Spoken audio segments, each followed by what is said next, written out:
Hola, buenas noches, amigas y amigos. Aquí estamos un jueves noche más, para hablar de la actualidad que en este caso sencillamente nos arrolla. Estamos en pie de milagro porque el torrente de corrupción que nos rodea por todos los lados amerita llevarnos por delante. Y estamos para hablar, que decían, de corrupción porque es el tema del día, el tema de la semana, del mes y del año, ¿no? Y sobre todo para evaluar qué alcance puede tener esto en relación al presidente del gobierno, porque claro, estoy hablando concretamente de la dimisión de Santos Cerdán, pero estoy hablando de la fontanera de la semana pasada y estoy hablando de 40 cosas que se han acumulado en los últimos días, ¿no? El registro a casa de Ábalos, etcétera, etcétera, ¿no? Y para hablar de esto, pues tres invitados que siguen la actualidad con pasión y que nos pueden ilustrar convenientemente. De allá para acá, Ramón Salán, que es empresario. ¿Qué tal, Ramón? Buenas noches, gracias por estar aquí. Cansado de leer y lo que nos quedará por leer. A ver lo que nos queda. En segundo lugar, Salustiano García, que es coronel. ¿Qué tal, Salustiano? Buenas noches. Buenas noches. Bienvenido a este Templo del Saber. Gracias por la invitación. Y en tercer y último lugar, los últimos serán los primeros, José Luis Magro, que es catedrático de filosofía. ¿Qué tal, José Luis? Buenas noches. Bien, y preocupado por el análisis. ¿Preocupado? Por la realidad que preocupado por la realidad. Nos ha venido encima. Claro. Vale. Bueno, pues como decía, que a cada momento surge una nueva noticia, a cada cual más escandalosa. Como recordaba antes, pues lo de la fontanera, que tanto juego dio, pues ya parece que es una cosa del pasado, ¿no? Porque se han acumulado más cosas encima y entonces en una semana cambia todo, ¿no? Hoy el temazo del día es la dimisión de Santos Cerdán por el informe de la OCU, porque ayer todavía estuvieron registrando empresas en País Vasco y Navarra, de las cuales se supone que cobraba mordidas, todo supuestamente, por supuesto, porque todo, encima de esos caraduras van y todavía te denuncian, ¿no? Todo supuestamente. Y la dimisión de Santos Cerdán es la dimisión de la cúpula, la cima de la cúpula, del pináculo del PSOE. Este señor es el número 2, dicen número 3 porque cuentan a la presidenta, pero el presidente es un cargo, diríamos, representativo, ¿no? Es el número 2 del PSOE, dimite del partido y dimite como diputado. Y a ver, ahora todo el mundo mirando el informe de la OCU, yo lo tengo aquí, bueno, iré hasta la página 132, que es donde sale una empresa asturiana, una empresa que trabajó en Asturias, que había salido, la de la obra esta de la entrada a Oviedo por autopista, esa obra que en 4 kilómetros duró 4 años o más, vamos, a kilómetro por año. Y claro, cuando ves que había mordidas, pues te lo explicas, no estaban negociando las mordidas, ¿no? A ver, Ramón, ¿cómo lo ves? ¿Soy catastrofista o todavía es más gorda la cosa? Hombre, puede pasar de todo, ¿eh? Sí. Sí, puede pasar de todo. Incluso puede que no pase nada. No fastidies. Sí, porque yo soy de la opinión de que el señor presidente del gobierno no entra en sus planes dimitir y, salvo que lo saque esposado de Moncloa, no veo yo la solución. Bueno, pero yo tampoco en mis planes entra a morirme, pero me voy a morir. Eso claro. nos va a tocar a todos igual que los impuestos. Claro. Pero es que el problema es ese. El argumentario oficial que filtran a los medios afines es que hay que ver qué engañados nos tenían estos tres. Hay que ver qué desilusión más gorda. Y bueno, pues yo creo que esa va a ser la línea que va a seguir. Yo no sabía nada, me han engañado. Y lo de mi mujer, pues una casualidad. Lo de mi hermano es otra casualidad. Todo es una casualidad. Estos son los del coche, los del Peugeot. Sí, sí, creo que de las 4 ruedas, 5 con la repuesto, ya van 3 que están en el taller. No sé lo que tarda.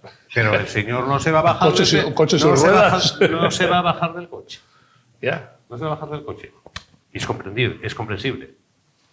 No, pues si estás tan agobiado tienes que dejarlo. Ya, pero no creo yo que él buscará defenderse como pueda y la institucionalidad del cargo le va a ayudar, o eso cree él, a defenderse. O hará un metinocraxi, ya cosa dominicana, seguramente. Yo creo que eso, claro, metinocraxi. Sí, no, sí. ¿Lo ves como a Betino en Túnez huido a Pedro Sánchez? ¿Huido? Sí, como Betino Crachi escapó para Túnez. Emulando a Betino Crachi. Sí. No no lo veo. Esto cada día es Le una... tiró Caracciolo al primer ministro Sí. italiano, que ante la marea de corrupción cogió y se escapó para Túnez. Esto de la corrupción asociado a las estructuras de poder viene de lejos, ¿no? En el caso concreto de este gobierno, la conformación, digamos, del núcleo duro, pues prácticamente están todos ya afectados por temas que, si no están sujetos ya a procedimientos, se abre vista oral, e incluso los ilícitos penales son variados, porque la mujer del presidente del gobierno está implicada en 4 ilícitos penales distintos, el hermano en 3 ilícitos penales distintos, más 8 personas más relacionadas con su plaza en la Diputación de Badajoz, el fiscal general del Estado junto con la fiscal jefe de Madrid, pues con la revelación de secretos, Ábalos ya viene de lejos, y si seguimos está todo truncado de este último caso ya, de lo que se puede... Coldo hacía trampas mientras La mordida. mientras cortaba los leños, hacía trampa con el hacha. En el informe de la UCO, que todavía no me lo he podido leer completamente, sino extractos, sí que habla ya de, hay conversaciones en los audios en que se relata las elecciones primarias del PSOE con Madina, Eduardo Madina, en la cual dice directamente un interlocutor a otro qué tiene que hacer con los votos que tiene que meter en la urna. Mete 2 papeletas. 2014. Claro, 2014. Hay un audio que le dice, mete 2 papeletas. 2014, 2018, hubo otras primarias que ganó Pedro Sánchez. Esa fue la de la cortinilla. Y después el informe de la UCO, yo no sé si se ve, pues aquí está una cronología completa desde el 2018 hasta el 2023. Con los audios, ahí están reflejados los audios, las personas afectadas, las empresas afectadas, Acciona, unas ingenierías de la Levantina de Ingeniería y Construcciones, una empresa pública que es OPR, es la empresa de Obras Públicas y Regadíos, por ejemplo. Hay que destacar que en el registro de ayer de Navarra estaba el teniente coronel Balas. O sea, el jefe de la OCU estaba en el registro, lo cual indica la importancia que tenía. Y después ahí aparecen personas que indirectamente ya salieron antes, como es la presidenta de Adif, Pardo de Vera, en el 2020 ya aparecen los audios, y aparece en varios audios el director general de Carreteras, con lo cual el informe de la Unidad Central Operativa de la Guardia Civil, que son 490 páginas, solamente se puede calificar de demoledor. José Luis. Bueno, voy a hacer un poquitín de historia. Cuando vino lo de la mujer de Pedro Sánchez, todo el mundo dijo, esto es ya imparable. Fueron viniendo más casos y no fue imparable Pedro Sánchez. No ha sido imparable. Es decir, una cosa son los deseos que tenemos nosotros de que esto se termine y otra cosa es la cruda realidad. En el caso que nos ocupa ha sido tan fuerte que todos pensamos que nuestros deseos se van a cumplir. Punto número 1, hasta ahora no se han cumplido. Segundo, lo único que yo veo es cómo reaccionan los que están asentados en el poder del PSOE, viendo que se les va a ir una realidad de poder y de influencia social, porque para eso son políticos, empiezan a poner en duda el que Pedro Sánchez pueda ser su guía. Porque entonces es fácil que se dé que en el PSOE haya una serie de personas que reaccionen y atenten directamente contra el poder. Mi tesis es muy sencilla. Pedro Sánchez tiene la seguridad de los votos de los independentistas catalanes y vascos, separatistas, y los de izquierda. ¿Está seguro? Porque sin Pedro Sánchez no son nada. Segundo, lógicamente, Pedro Sánchez, si maneja el poder como lo ha manejado hasta ahora, es fácil que pueda seguir hasta terminar la legislatura. La única solución es, me acuerdo de aquel dicho romano, tú si quieres aniquilar al emperador, ponte lo más cerca de tus espaldas para asesinarlo. Aquí los únicos que pueden legalmente dar contraste a Pedro Sánchez son los diputados y el aparato del partido. Abogas entonces, entiendo, por una rebelión dentro de... Es que ya lo de hoy... Sí, claro, es que es la única solución que yo veo también. Es que lo de hoy, como ha enseñado... Si cualquier presidente del gobierno no quiere dimitir, no dimite, porque es el único que tiene la prerrogativa legal. Entonces él, con que tenga la llave de la Moncloa para ir a techarse por las noches, solucionado. Ahora, coincido en parte contigo, alguien habrá que dirá, bueno, es que después de este señor, esto es un erial, esto va a haber que refundar el partido, a ver qué tal. Vamos a ver si nos lo cargamos. Hay una opción desde el legislativo que es la moción de censura.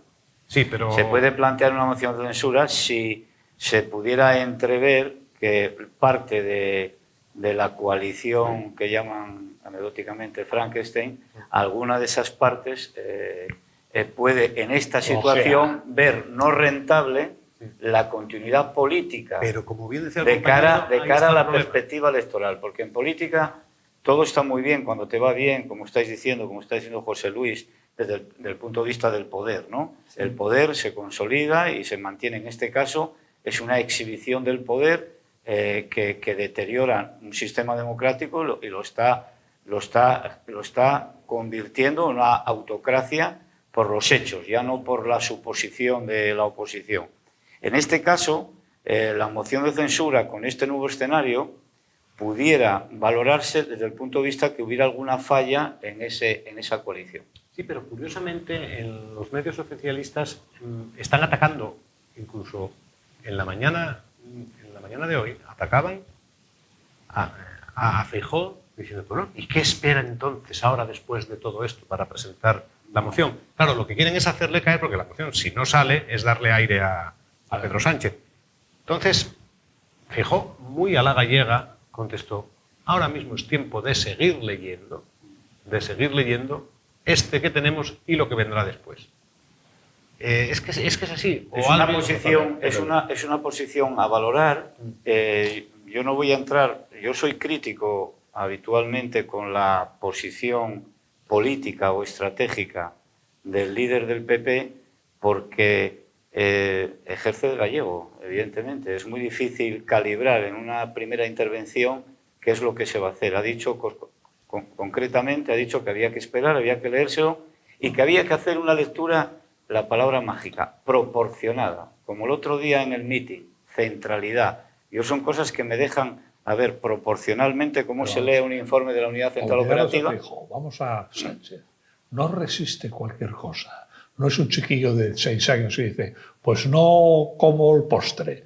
No es así. Lo estáis planteando como si fuera eso, un niño de 6 años caprichoso que ni para adelante ni para atrás, que no quiere comer el postre, y no come el postre. Pero no es así. ¿Pero quién? ¿De quién habla? Sánchez. ¿Pero por qué planteamos eso? Yo no sí, que no hay que lo eche. Claro que sí. No, yo no he dicho eso. Si la realidad se tuerce mucho como se está torcida, tiene que dejarlo. ¿Cómo? Pues saliendo en televisión y diciendo, señores, lo dejo. Aquí hay una pinza... Eso no lo va a hacer nunca. Aquí hay una pinza que es la que ha planteado José Luis, creo que la parte interna de la organización política, y hoy guardo pocas esperanzas porque la estructura la tiene muy consolidada y muy trabajada.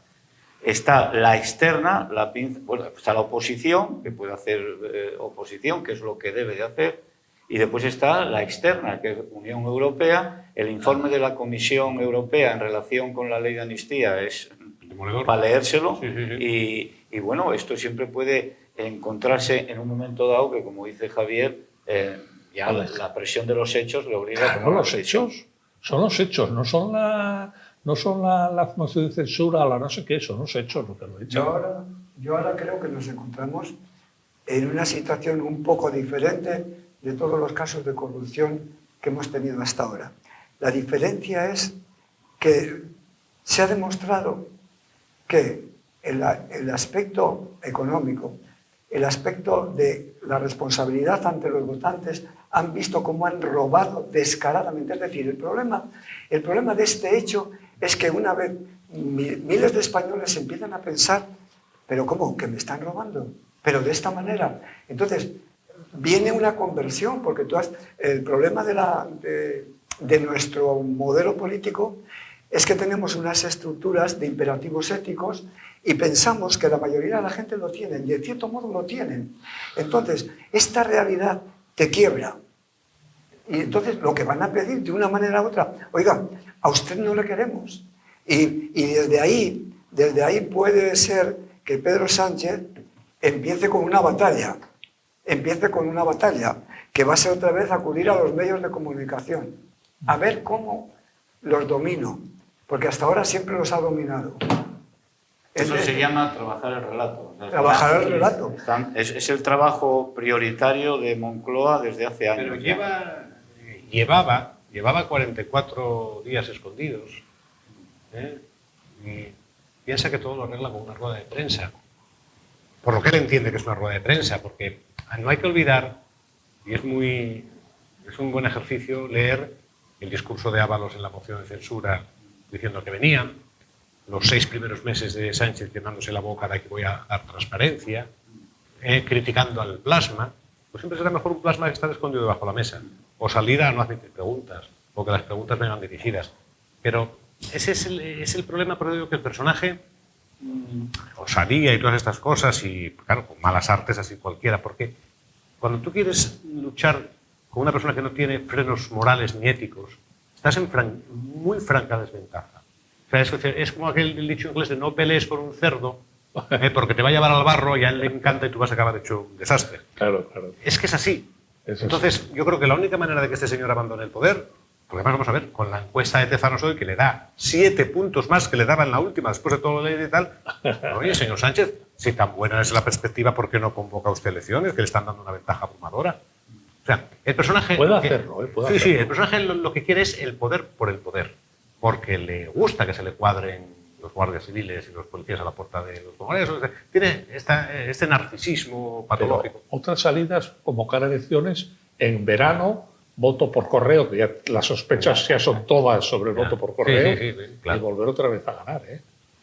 Eso es otra. Vamos a ver, Eso es otra. Yo esto no analizo este hecho en la pura anécdota, muy importante, pero es pura anécdota. Aquí hay clarísimamente el pensamiento de izquierdas progresista tiene muy claro el modelo de Estado que quiere elaborar. O sea, no pensemos, ¿por qué le apoyan los nacionalistas y los separatistas? Está muy claro. Y la izquierda va a desmantelar el modelo constitucional que nos dimos los españoles. ¿Y dónde Este es un hecho. ¿Dónde quedó la Segunda cosa que quiero ahora Sí, quiero anotar. A mí muchas veces el lenguaje corporal, cuando me fijo muchas veces en las Cortes, en el lenguaje corporal, es fundamental.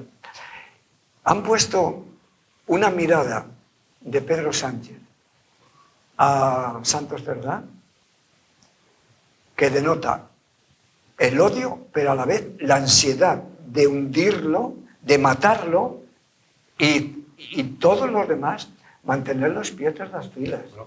Entonces, ¿lo podrá hacer? ¿No lo podrá hacer? Es un tema muy complicado. Eso es muy típico de los paranoicos. La gente que, lo del hundimiento de Hitler, la famosa película, ¿no? Que le echaba la culpa al pueblo alemán al final. Le traicionó al pueblo alemán. Yo recuerdo un personaje, lo vamos a citar, muy corrupto de la política asturiana, que dimitía a sus segundos porque le robaban a él. O sea, lo que le tocaba robar a él, se lo quitaban. Me están robando el pan de mis hijos. No, pero sí es cierto que Claro. en el episodio de los WhatsApp... ¿A quién te refieres? ¿A quién te refieres? No voy a citar. Vale. En el episodio de los WhatsApp, que para volver a centrarnos, el episodio de los WhatsApp fue lo que pasó la semana antes del Leire. Sí. Porque aquí es que las cosas van a una velocidad que unas cosas tapan a las otras. Se veía, y hubo comentarios, de que el presidente del gobierno tiene muy mal carácter. Creo que pega unas broncas, algo espectacular, Sí. que solo le falta tirar platos al suelo y unos puñetazos en la mesa. Eso dicho por colaboradores de él. Y viendo los WhatsApp que se vieron. Sí. Entonces, ¿qué? Pues yo lo noto clarísimo. Hay una parte de las informaciones que ha salido, como salen tanto todos los días, y es un hervor constante de situaciones absolutamente lamentables. Se ha reabierto en el Tribunal Superior de Justicia de Madrid, por un recurso del Partido Popular, se ha reabierto el tema de Aire Europa, en el cual ya se cita y se valora en el auto del juez la intervención del presidente del Gobierno vía Consejo de Ministros en fechas relacionadas con el rescate. Sí. Con lo cual En el cual estaba su esposa. en el cual está, evidentemente, una prevaricación del libro. Eso se había cerrado provisionalmente y ahora se ha reabierto.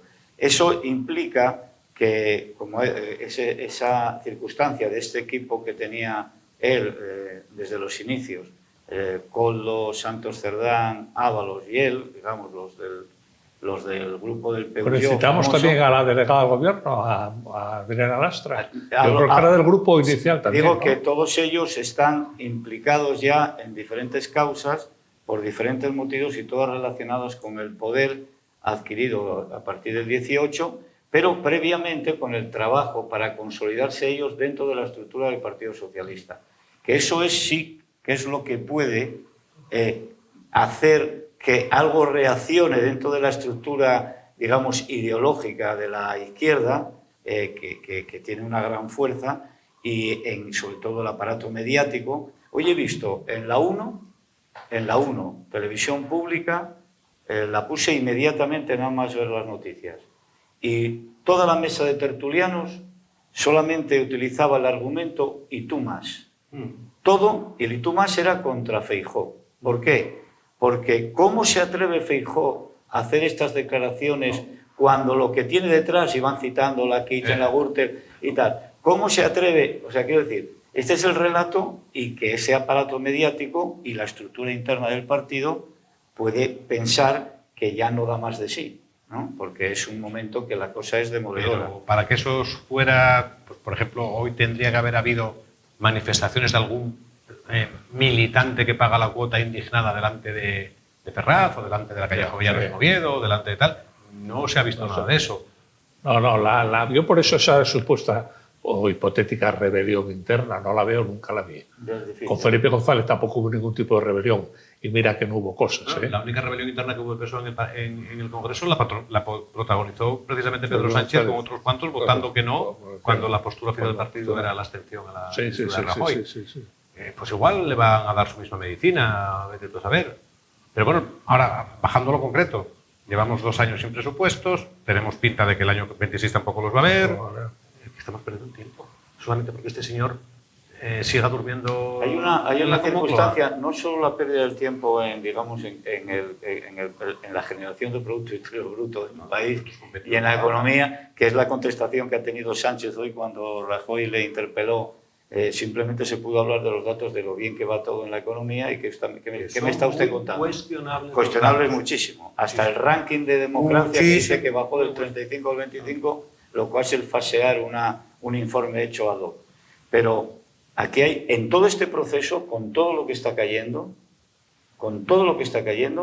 esta mañana han iniciado el proceso legislativo del proyecto de ley de la reforma de la Ley Orgánica del Poder Judicial y el Estatuto Orgánico del Ministerio Fiscal. Ojo, o sea que esto no para. O sea, quiero decir, aquí lo que se considera que se debe de ir consolidando desde el punto de vista de poder, eso sigue su marcha. Tú imagínate que eso que estás diciendo, la batalla que han entablado contra jueces y fiscales la han perdido estrepitosamente.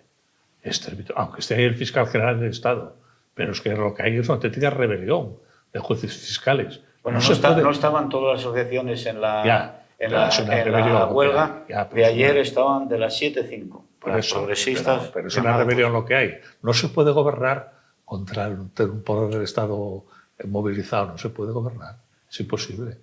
Bueno, los procesos en la actualidad de que se puedan asociar a un golpe de Estado, a una perversión del sistema, son así. Ahora, no es una movilización armada en la calle con mucho ruido, no. Claro. Se va reestructurando y se va generando una constitución diferente, unos órganos distintos. Incluso el caso de Venezuela es paradigmático. Se crea una asamblea paralela a la votada. El candidato no toma posesión porque lo digo yo. Tú hablas con un venezolano... y tira que libras. Hombre, esto en la estructura, digamos, occidental, europea, es un poco más difícil, pero yo creo que hay que tener claro... Una de las pegas que veo es que, independientemente de la sociología española y la forma de ser nuestra, de esa tranquilidad en la reacción, que es bueno para unas cosas y malo para otras, yo veo políticamente una falta de ejercicio de oposición con clarividencia. O sea, no se puede estar... hasta hace 2 días seguimos con pactos con esta estructura de gobierno. Lo vimos el Y no día quiero señalar al de los Partido Popular, pinganillos, pero lo vimos con los pinganillos. Es el principal argumento de Vox. Claro. El principal argumento de Vox es que en Europa votan juntos. Pero es que Están juntos. pero es que, no es que sea un argumento, es que es que es la realidad, es una es realidad. es verdad. Está O sea, cuantificado entre un 87 y un 92%. Es un argumento que usa Vox basado en un hecho que se Pero puede ver, después, claro. cuando es aquí interno, por ejemplo, en la comisión de presidentes de autonomías, Los pinganillos. ¿cómo se llama esto? Sí, bueno. La conferencia de presidentes anunció la lideresa del PP, Ayuso, de que se levantaría, pero los demás se quedaron sentados, los del PP, ¿no?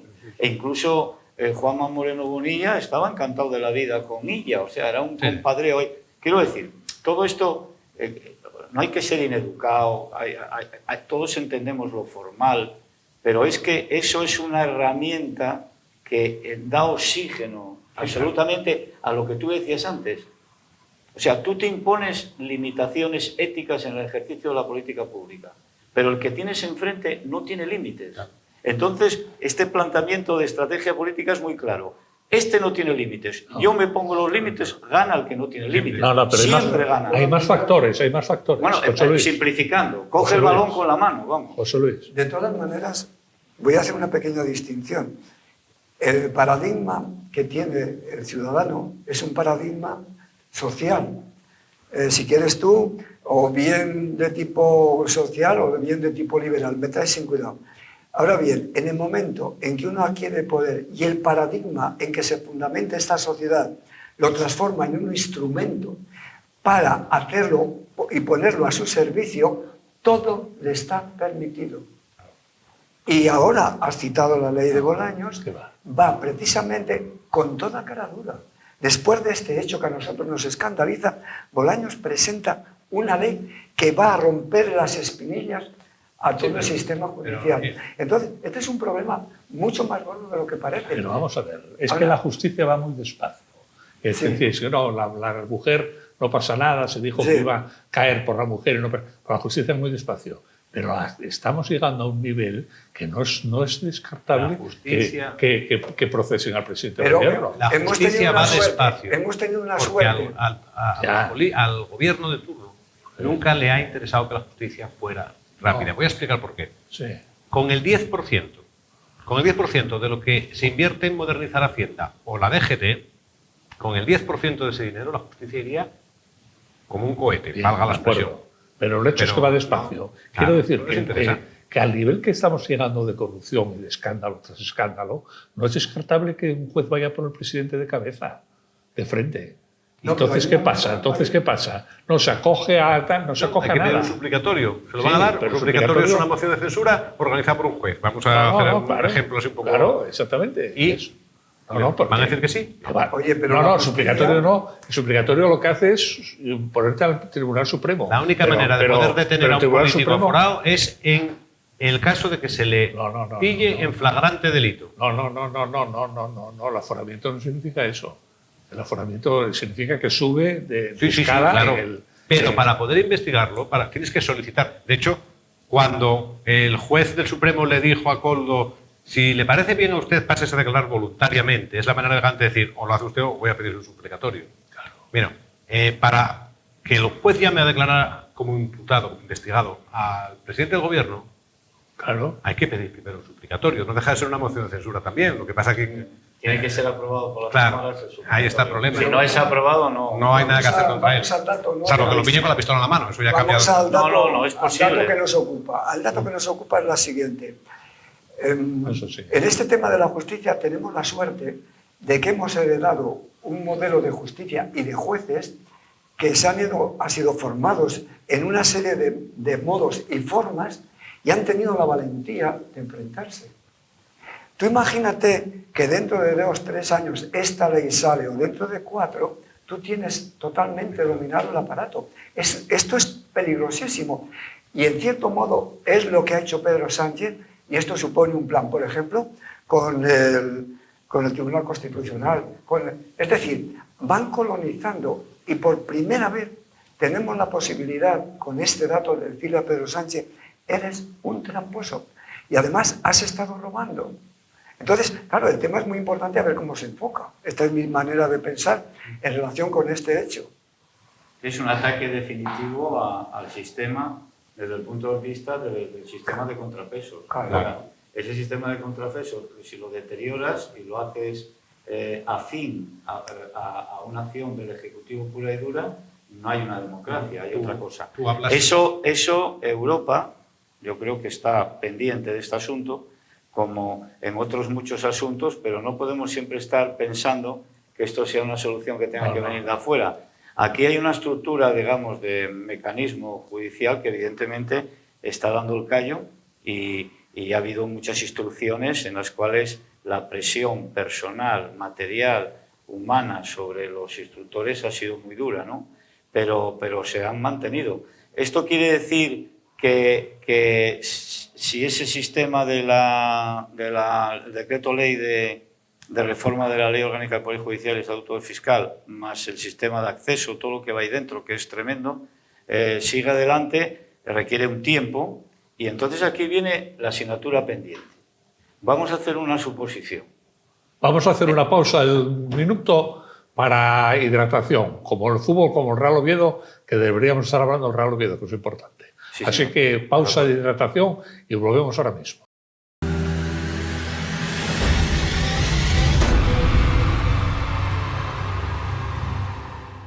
Bueno, ya estamos de vuelta después de la pausa de hidratación, que hace calor y nunca mejor. Bienvenida. Y estaba Salustiano contándonos una teoría que tiene él, una hipótesis. No, establecer una hipótesis que es la siguiente. Vamos a suponer que este gobierno cae en un plazo de tiempo relativamente corto, se convocan elecciones y hay una mayoría de gobierno por parte de la oposición. El PP más Vox y nada más. No creo que haya mucho más que añadir. UPyN, a lo mejor algún fleco por ahí. ¿Hay estructura política en España de organizaciones políticas en el poder, en este caso PP, Vox o lo que se conforme, para decidir dar la vuelta legislativa a todo lo que se ha legislado? Estructura política no hace falta ninguna para eso. No, es para voluntad legislar. política del gobierno. Decisión. Claro, es de voluntad política del gobierno. Son 10 leyes. Derogas 10 leyes. Tenemos el previo de Mariano Rajoy que no cambió una coma. Voluntad política, Ese es no el estructura. Ahí voy, no voy a eso. estructura. Ese es el miedo. El Claro, planteamiento que se hago eso. claro. O sea, se está viendo cómo la izquierda, en este caso, en España, siempre que ha tenido los instrumentos de poder, ha consolidado. Vamos a poner un ejemplo que a José Luis Magro le conoce muy bien. Sistema educativo.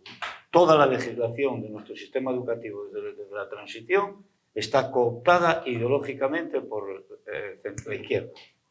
¿Alguien ha cambiado eso? Hubo tímidos reflejos, el PP, Esperanza Aguirre, quiero recordar, varias leyes nunca se llevaron a efecto. Toda la legislación relacionada a ideología de género, sistema autonómico con las necesidades de poner frenos jurídicos a la capacidad de las autonomías a reventar el sistema, ¿hay voluntad para eso? ¿Hay voluntad para establecer un sistema en el cual quede consolidada la independencia del Poder Judicial de una forma clara y esta merienda de negros que hay de reparto de gente en todo tipo de cargos? Esa es la gran asignatura pendiente de nuestra democracia. Si realmente nos vamos a poder, o sea, va a seguir esto, una vía pactista, bipartidista, yo la califico directamente de estafadora del elector. El elector vota pensando que al que voto va a ejercer un cambio que en el voto y en el programa está ahí. Se llega al poder y ¿qué hizo Pedro Sánchez? Llevarse la contraria a él mismo de los propios mítines que dio en ese proceso electoral. ¿Qué hizo Mariano Rajoy? Escudándose en un ambiente de crisis político-económica, como quieras llamarlo, le dio la vuelta a la tortilla, tan es así que en economía la carga fiscal fue superior a los presupuestos de la Izquierda Unida de aquellos tiempos en cuanto a la fiscalidad guiada por Montoro. Entonces ahora estamos en un proceso que ya no es puramente de 4 leyes, no, es que al sistema le están dando la vuelta, dando la vuelta. Entonces tiene que haber alguna fuerza que se establezca y que consolide un proyecto, es decir, hasta aquí hemos llegado, vamos a legislar, vamos a consolidar legislativamente todo esto que es importante para la marcha del sistema y lo vamos a hacer ya, cueste lo que cueste. Una nota a pie de página, una nota muy importante. La derecha ha cambiado de Rajoy. Actualmente, si hay un pacto de la derecha es PP y Vox. Bien, la ventaja que tenemos que al no tener el PP, tal como va la mayoría absoluta, tiene que hacer un pacto con Vox, y Vox tiene unas cuantas ideas clásicas, y unas ideas fundamentales que no va a renunciar. Tema de la inmigración, tema de la propiedad, tema de las autonomías constitucionalmente hablando. Entonces, a la hora de hacer el pacto, va a quedar bien claro que algunas de estas reivindicaciones que tú estás diciendo se van a poder hacer, cosa que no se podían hacer en tiempo de Rajoy porque era mayoría absoluta. Entonces, yo veo que el deber ser, ellos no nos hacen ni puñetero caso. El político, lo que debería ser, no existe. Lo que va a ser una necesidad de poder poner dos modelos que se parecen mucho, y tiene que venir los pactos. No pactan, pues entonces, lo que ocurre, que gobernará de nuevo el PSOE, pues entonces... Pero hagamos un poco más de ficción. Vamos a suponer que Pedro Sánchez cae. Entonces su liderazgo dentro de la organización política PSOE desaparece. Aparece un nuevo secretario general y un candidato, Madina, quien sea. Tomás Gómez, por ejemplo. Ese perfil es perfectamente pactista desde el punto de vista del bipartidismo. Y volvemos a tener el mismo problema. Sí, pero eso a su vez alimenta el discurso de la parte, digamos, más izquierdista de que no gobierna la derecha con Vox. Eso alimenta también a Vox, claro. Porque si Vox nació básicamente fue de la inacción y de tirar a la basura una mayoría absoluta por parte de Mariano Rajoy, sí. Porque eso a la derecha siempre le ha pasado bien, igual que la derecha todos sabemos que no sabe manejar la calle y cambio de izquierda es artista en manejar la calle, ¿no? De hecho, llegaron a convocar una manifestación por lo muerto un perro. Es un hecho cierto. No haga falta y las convocan bien. Es que es... Vamos a ver, pero tú estás descubriendo un poco la pólvora. Vivimos en un universo socialdemócrata que engloba a todos los partidos. En el caso de España actualmente, engloba a todos los partidos menos a Vox. Los demás están todos metidos en el universo socialdemócrata. Por eso se llevan bien con Bildu, porque están todos metidos en el mismo saco. Bueno, el globalismo que enfoca ese proceso... No, la socialdemocracia. O la socialdemocracia. Que viene de la Segunda Guerra Mundial. Bien. Estamos ahí metidos. Bueno, y eso pasa en toda Europa. ¿Qué pasa? Que en toda Europa, y en España también menos, Yo veo poca socialdemocracia en Italia, lo que empieza a haber, eso digo, que en toda Europa empieza a haber movimientos de contestación, empieza a haber movimientos de contestación en toda Europa. Claro. Y están ganando elecciones. Y a nivel mundial. Y a nivel mundial en Estados Unidos. Entonces, pero en España estamos muy lejos. En este tema, nosotros creamos una Europa fruto de dos enfrentamientos de guerras mundiales precisamente por una serie de radicalismos nacionales, y Europa lo pasó dos guerras mundiales y se estableció un modelo de concordancia para poder convivir y no volvernos a la radicalidad.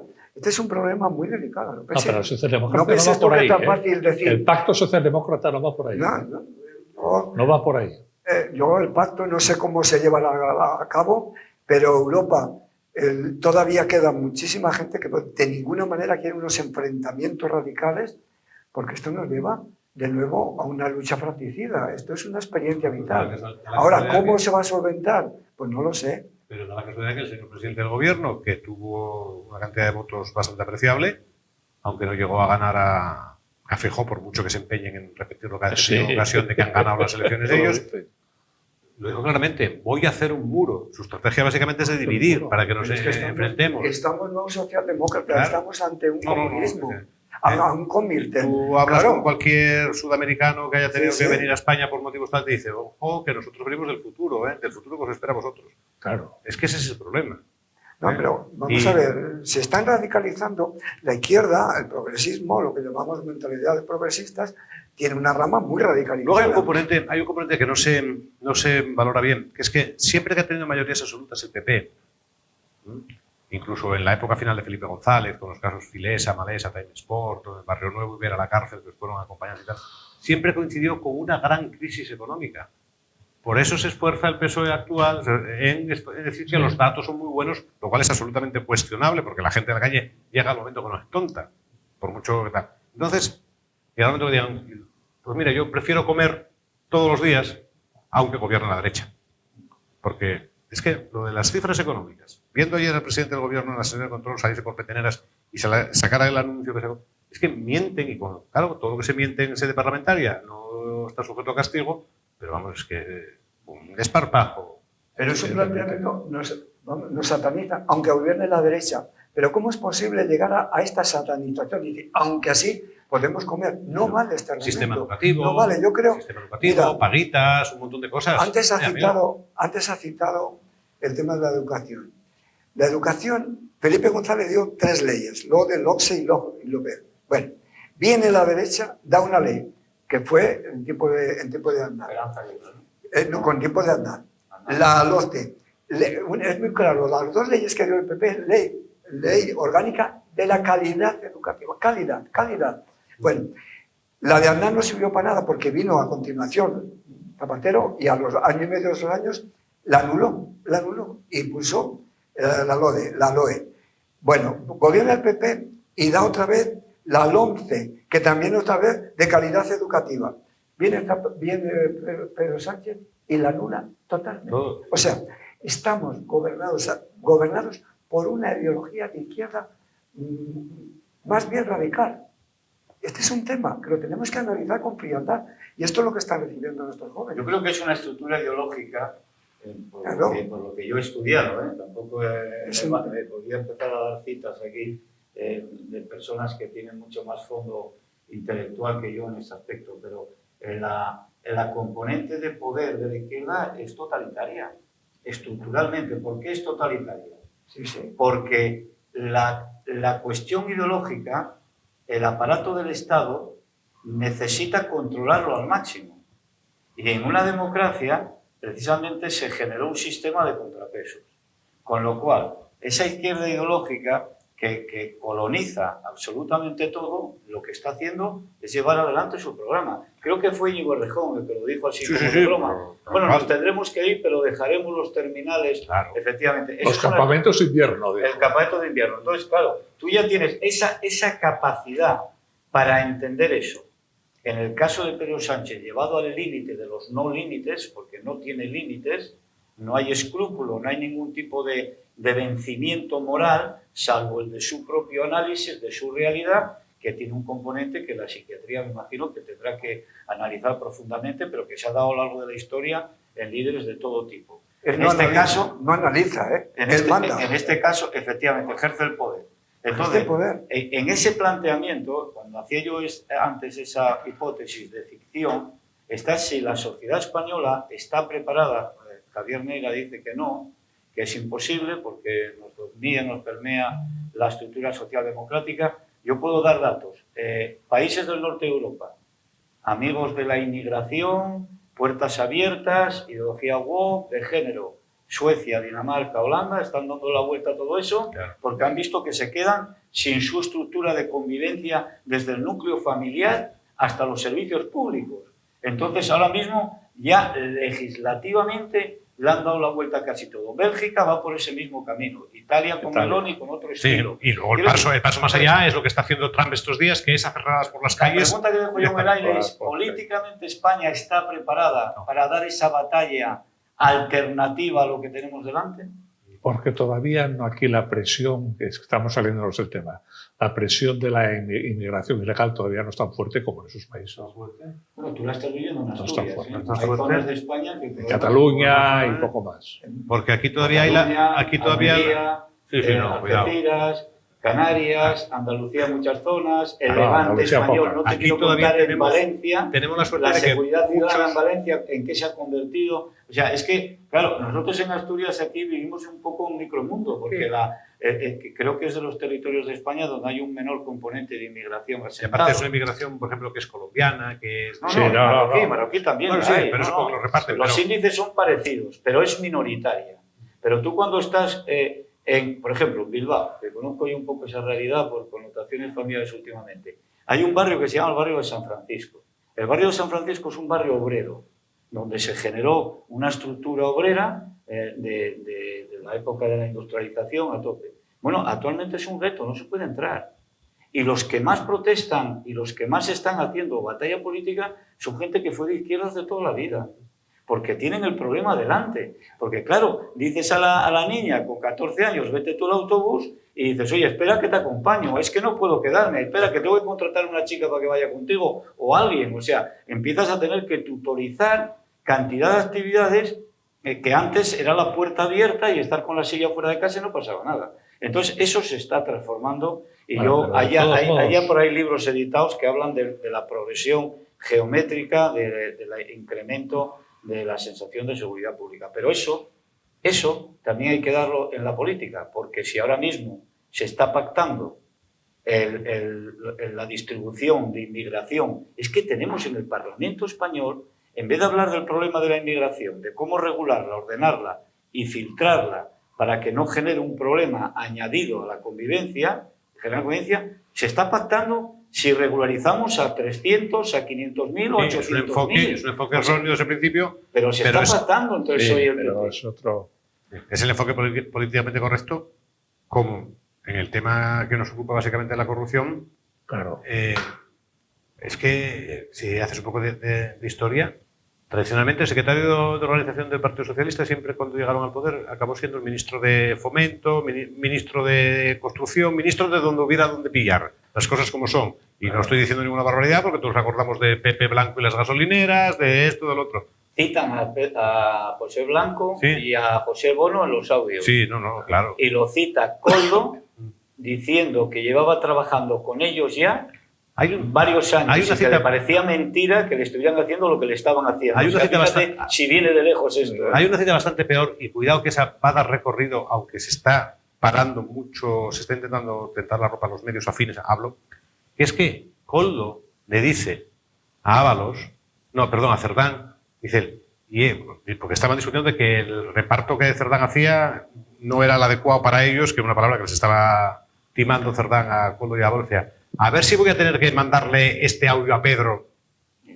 Ojo, cuidado, que si te puedes quejar al jefe, es que el jefe mandaba lo que estaba pasando. Claro. Es una cita textual. A ver si voy a tener que pasar este audio. No, hay que profundizar mucho. De todos modos, vamos a ver. El problema gordo que nos ha descubierto Santos Cerdán es que el Estado ha creado una mafia paralela. El Estado, el poder, Pedro Sánchez, vamos a decir. El gobierno. Ha creado una mafia paralela para destruir todos los organismos del Estado que defendían la justicia, el orden, la adecuación del político con la ley y la norma. Y esto es una quiebra absoluta del Estado democrático. Y voy a lo que decías tú. Lógicamente, si en estas circunstancias el pueblo español, los ciudadanos, votan una mayoría, vamos a llamar de derechas, lo primero que tiene que hacer es erradicar aquellas leyes o aquellos modelos de actuar que quebrantan los derechos elementales, más elementales del ciudadano. El derecho a la propiedad es el fundamento de la libertad. Es decir, hace falta una derecha que tenga claro que ella no es un ultra ni es un nazi, simplemente es unos modelos de entender la sociedad que guarda los principios y las reglas de juego que se tienen. Y para eso hay que ser valiente y tener las ideas claras. En mi opinión, creo que falla mucho en este aspecto tanto el PP como vos. A mí me parece que socialmente, lo más grave es lo de la fontanera, porque se descubre que las personas estamos un poco al tanto, no es novedad, pero lo ha descubierto toda España, que resulta que hay pisos francos en Madrid donde se reúnen gente del PSOE, de Ferraz, esta señora tenía despacho en Ferraz, salía todos los días, se reúnen con buscavidas, con espías, con chantajistas, con extorsionadores, para extorsionar a jueces, a policías, a guardias civiles, a fiscales, a periodistas, a políticos. Eso lo ha descubierto España la semana pasada. Y que crearon también una red de empresas ficticias cuya única finalidad era contratar a los fontaneros para poder decir, no, si nosotros no tiene nada que ver, nosotros no le hemos contratado. He escrito un libro. Exactamente. Pero claro, el fontanero tiene que comer. Claro. Entonces, pues, y ahí juega un papel importante el señor Gaspar Tarrías. Y resulta que aparece Gaspar Tarrías, que no era el presidente de la Junta, pero de Andalucía, pero era el vicepresidente, o vamos, era el hombre fuerte de la Junta. Repartía el dinero de los seres. Claro. Y resulta que aparece ahí ahora, teniendo contratado, ¿a qué tenía? A la fontanera contratada. A muchos, sí. Y a muchos más. Ahora, a mí me parece que socialmente eso es lo más grave, porque descubres que es todo una trampa. No es que roben, porque ya das por hecho que sí, que roban, que se roba, que la vida es como es. Y las tragaderas que tiene la gente, porque yo hace un par de años, me acuerdo, aquí mismo le dije, y está en el BOPA, en el Boletín Oficial del Principado de Asturias, el gobierno del Principado de Asturias, el señor Barbón, concedió una subvención de es que no se me olvida la cifra, 105.281 euros con 30 céntimos, que hay que tener también cojones, perdón por la hora. Una subvención muy concreta. Para y viene en el BOI y me comprometo a quien lo pida a darle el PDF del BOPA, perdón, no del BOI. Para el estudio del empoderamiento de la mujer en el altiplano boliviano. Palabras textuales. O sea, lo más importante que tenía que hacer Asturias con 105.281 euros con 30 céntimos era conceder una subvención a una asociación que todos sabemos de qué pie cojeaba, claro, para estudiar el empoderamiento de la mujer en el altiplano boliviano. Es que encima se descojonan de nosotros a la cara. Ahora, ese es el problema. Y la gente tan a gusto. Pregunta, aparte de eso que es la versión oficial, ¿fue así en realidad? No, el dinero fue para la asociación. Ya, pero ese dinero el altiplano boliviano, como no sea el nombre de un bar, no sabe dónde queda. Claro. Y son 105.000 palos para la muchacha. Claro, es que no va el dinero a José Luis, claro, que hay que hacer una serie de normas. Oiga, perdone, es que usted es el Principado de Asturias. Entre sus funciones no viene a estudiar el altiplano boliviano. Otro ejemplo muy típico y que es constatable es el Instituto Oceanográfico de Aragón. Oiga, perdone. El Ebro tiene mucha agua. El Instituto Oceanográfico de Aragón no tiene razón de ser. Y a lumbreras que se le ocurre hacer el instituto para poner a tal, habría que directamente esposarlo y llevarlo a la cárcel. Pues eso que dice José Luis, tendrá que haber unas leyes que prohíban cosas que no tienen sentido ninguno. Así todo, Javier, hacías una descripción ahora mismo de lo que tú combates, que es la corrupción sistémica. Sistémica. No, es que yo combato el término. El término describe cuando el sistema ya... Pero vale, es que esto que lo podemos señalar en gobiernos autonómicos del PSOE, podemos hacer lo mismo. O sea, el estado de las autonomías, yo estoy acabando un libro ahora que es el peso de las autonomías en todos los factores, es algo brutal. Bueno, 2 minutos, estamos ya al final. ¿Qué pregunta final podemos hacer? ¿Cae o no cae? Que es la pregunta que empezamos por ahí. ¿Se desmorona definitivamente el tinglao, sí o no? Nunca te fíes de los gestos de un taur. ¿De los gestos? De un taur. Tú llegas a la partida de vez en cuando, él vive de eso. Por hacer un símil del póker o de... Nunca cae, o sea, no, de todo lo que haya pasado, de todo lo que ha pasado en el día de hoy, yo no me fiaría de nada porque son gestos de un taur, que puede ser para engañarte. ¿Cae o no cae el sistema? El tinglao. La acumulación de barro, utilizando el término fango, en el que está absolutamente, yo creo que impide la progresión. Pero yo creo que esto va en función de lo que citabas tú antes, de que determinados mecanismos institucionales ya reaccionen de una forma muy seria y planten un órdago a ese taur y no le quede más remedio que salir de alguna manera de la situación. Pero depende de que haya esa reacción institucional. José Luis, cierras. Yo te voy a dar la opinión. Los partidos se han convertido en una institución de poder, puro y duro. Por tanto, cuando los miembros de ese partido van viendo que el pesebre se puede acabar, es fácil que terminen defenestrando a la persona que les ha llevado a tal situación. Por eso, mi opinión, tras este caso, creo que Pedro Sánchez tiene los días muy contados. Es mi opinión.